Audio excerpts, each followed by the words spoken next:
Hi, friends. It's Kayla Moran, and welcome back to the Let's Get Candid podcast. How's everybody doing today? Happy Thursday. Good morning, good afternoon, good evening, whatever day or time it is that you're listening. So happy to be back on the mic with you guys one last time for the end of 2024. And if you're listening today, I hope you all had a beautiful Christmas and a happy Hanukkah and whatever other holidays you guys celebrate this time of year. I hope you're all having a wonderful time with your family and friends and taking some much needed R&R while you're out of office this time of year. I know I look a little crazy right now. It is the last work day of 2024, and it's also the last day that I'm spending in the United States in 2024. I leave tomorrow to Europe for 2 weeks, and I'm really looking forward to being gone and spending some time with my family and getting away from the craziness after an intense but incredible year. I've done all of my recaps of the year on social media, but I thought I would bring you guys one last one on here before we go on a hiatus for the year. And I don't know when in 2025 I will be back on the podcast, but I definitely have plans to come back and be a lot more intentional and have deeper, more candid conversations with people that I truly love and believe in and support and inspire and empower me to continue doing the same for all of you. And thank you guys for listening for the last 3.5 years and being with me throughout this growth journey. It has been incredible. I would not be where I am. And a lot of the success of Kayla Moran Law and just me on social media, online, in the creator economy is because of this podcast and the people that I have met that led me to having this podcast or because of this podcast. And I just wanted to share that with you guys. I have come a very, very long way in 2024. I've come a very long way since 2021 when I started this and years beyond that. But I feel like in 2024, I really finally grew into my adult self, which is crazy because I'm 27. But I feel like 2024 and being 26 was the year that I really shed a lot of my limiting beliefs and my fears and my insecurities and my worries. And I just started being more myself and being more focused on what is actually important to me, what is going to get me where I want to be in life, and the people that are going to do that and the people that are not going to do that, and learned to let them go and let go of the things that no longer serve me. And it was a really tough year because of that. It was really difficult to understand that sometimes those things have to go. I mean, we all know that, we've heard those sayings before, but putting it into practice and really letting them go is hard and it feels like failure. But then you sit with it and you realize it's not failure at all. It's only failure if you don't do it, if you don't learn from it, if you don't grow. And it's a beautiful thing when you have the ability to start over and build anew. And that's what this year was for me. I felt like I was starting over, but I was not at rock bottom. I wasn't back at square one. I just, you know, it's like when you're painting your nails, which is funny, I'm about to go get my nails done. They're really bad right now, but it's like when you're painting your nails and you're on like the second or third layer and you mess up and you have to, start again, one nail, but like the rest are fine. Like it's just one little blimp, the radar. It's a little piece and it's okay to start again. With that particular nail, with that particular aspect of your life. And a lot of it was personal and interpersonal, but it really did affect me and my relationships in work. And I've had a lot of lessons, a lot of hard conversations in business, a lot of growth in business, not just financially, but also emotionally and physically, and relationships and opportunities. And I'm really grateful for all of them and to continue doing that in 2025. There's big things coming. I've already worked on my goals and manifestations and intentions list for 2025. I did that on my plane ride to Nashville last week. And I'm looking forward to on my plane to Europe this week to really lean into that, to think more about those, to really get those out. And then I might work on my vision boards while I'm on the plane. Or definitely when I get back, I think I'm going to host a vision boarding party with some of my friends, or maybe one of them will host. I don't know. That's something I would really love to do. And I know my yoga studio does one too. So hopefully maybe they do one. And I'm really looking forward to creating my vision boards and putting into the ether and the universe all of the things I want to achieve in 2025, because I know that it's going to be the best year yet. I've always said, if you've listened for a while, that 2025 and 27, turning 27, year 27 was going to be my year, that it was going to be the best year for me. I've always known that. I've always had an intuition that was going to be true. And I thought maybe 26 would be it. I thought it was going to come a year early, the end of last year. But nope, I'm right on time. I'm right where I'm meant to be. And I'm really, really grateful for that. So this is a quick solo episode. Not much else to say. I just wanted to say goodbye to all of you and to 2024 on the podcast that has been with me throughout the ups and downs of this crazy journey that I have called being a lawyer and being an entrepreneur in the creator economy, being a creative entrepreneur, and share it with you. So it's a short and sweet little mini episode, but I'll share a couple of my biggest wins this year and what I'm really looking forward to in 2025. I would say my biggest win is that I may have thought I lost myself in a relationship, in a toxic relationship, but I actually didn't. I never lost myself. I shed a version of myself that I no longer wanted to be and I no longer needed to be, and that wasn't serving me. And through shedding that version of me, I shed a lot of baggage, a lot of weight. And whether it was beliefs, it was people, it was situations, I really just came into my own. And I'm a lot more confident and proud of myself and sure of myself now. Something really magical happens when you let go of that. Just, I feel like it was a really hard time. It was really scary. It's really scary to kind of feel like you are, I don't know, like you don't trust yourself. You don't trust your instincts. You're afraid of the shadows and you're afraid of, what if I do it again? And like those things happen and it's a learning curve. You have to put yourself out there though to realize that you have grown and you can handle things differently this time and you will handle things differently this time. So that was a real big challenge for me this year, letting go of mentors and people I looked up to in life and in business. That was really disheartening and disappointing.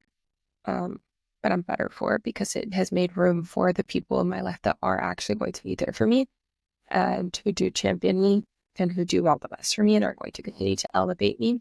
And they don't have to do that, but they choose to.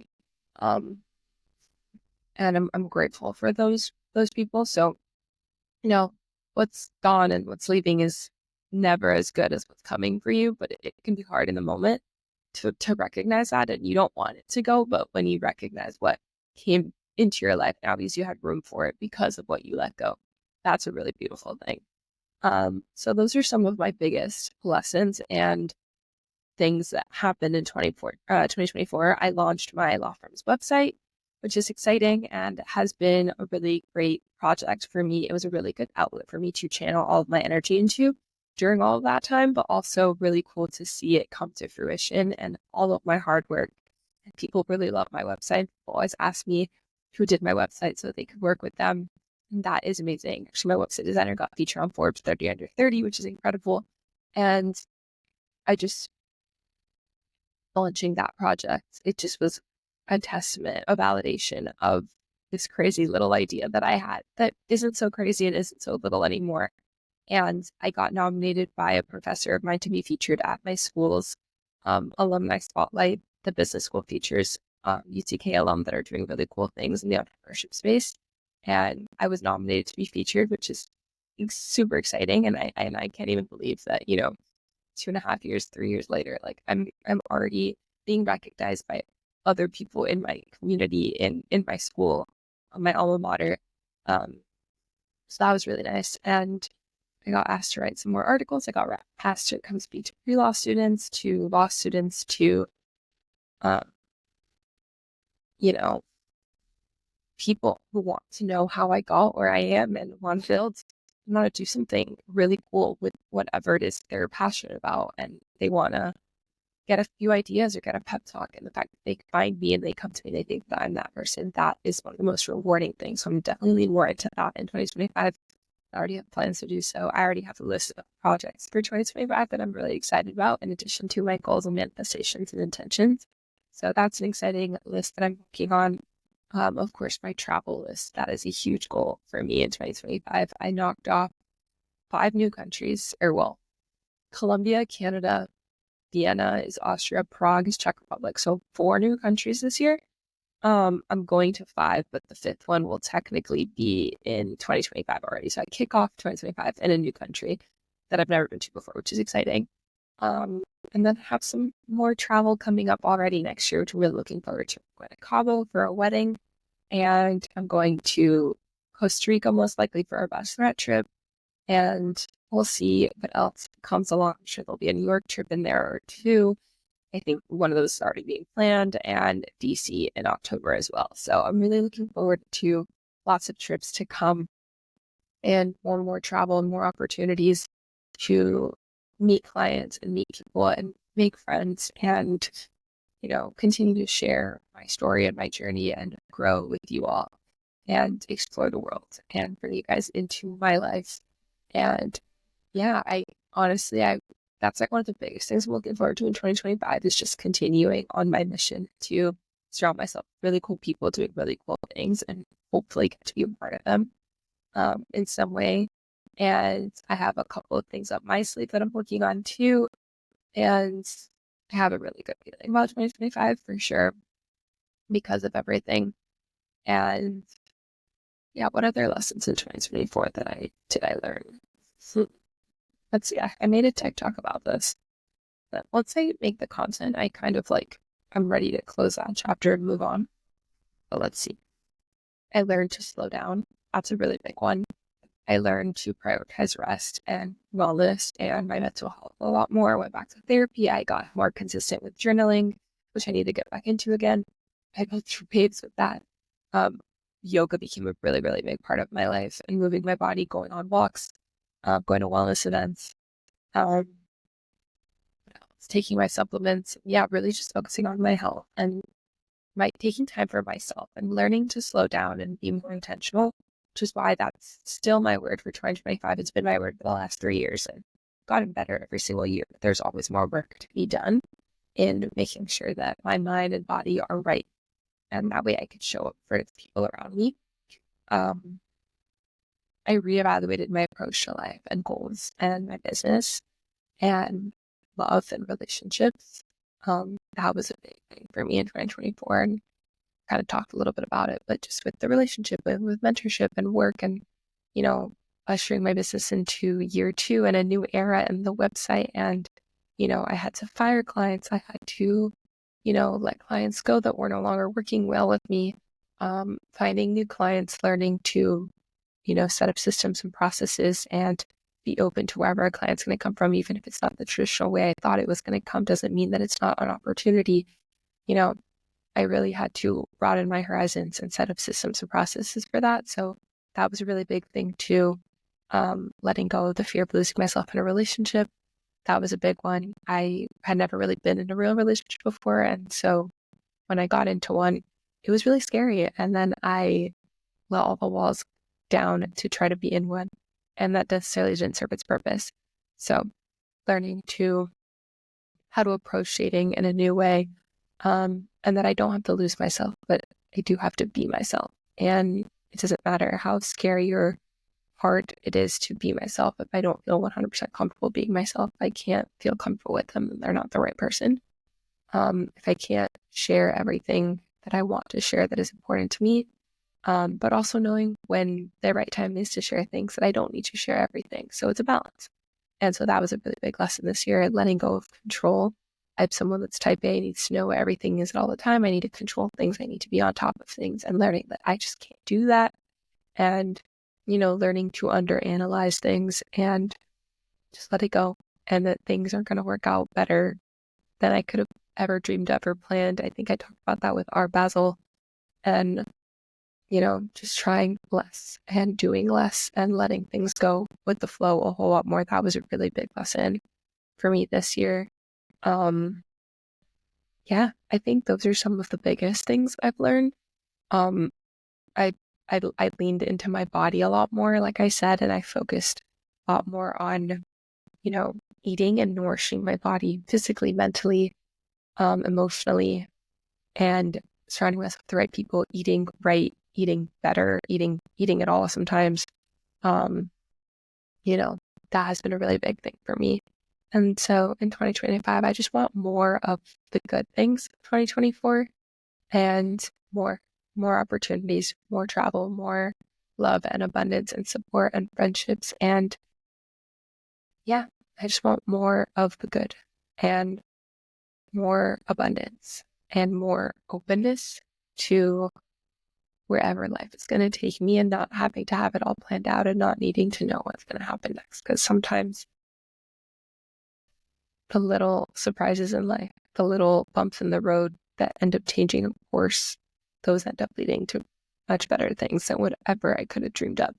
So yeah, I'm really looking forward to a new year, a new challenge, new opportunities, and I hope you all are too. Thank you guys so much for listening to the podcast this year, and I really look forward to bringing it back in 2025 better than ever, back to the roots of the Let's Get Candid podcast. And I will see you guys all in Europe while I'm away. Follow me on social media. Follow me on Instagram, TikTok, Threads, LinkedIn, wherever you want to follow me on. I really look forward to meeting you all over there.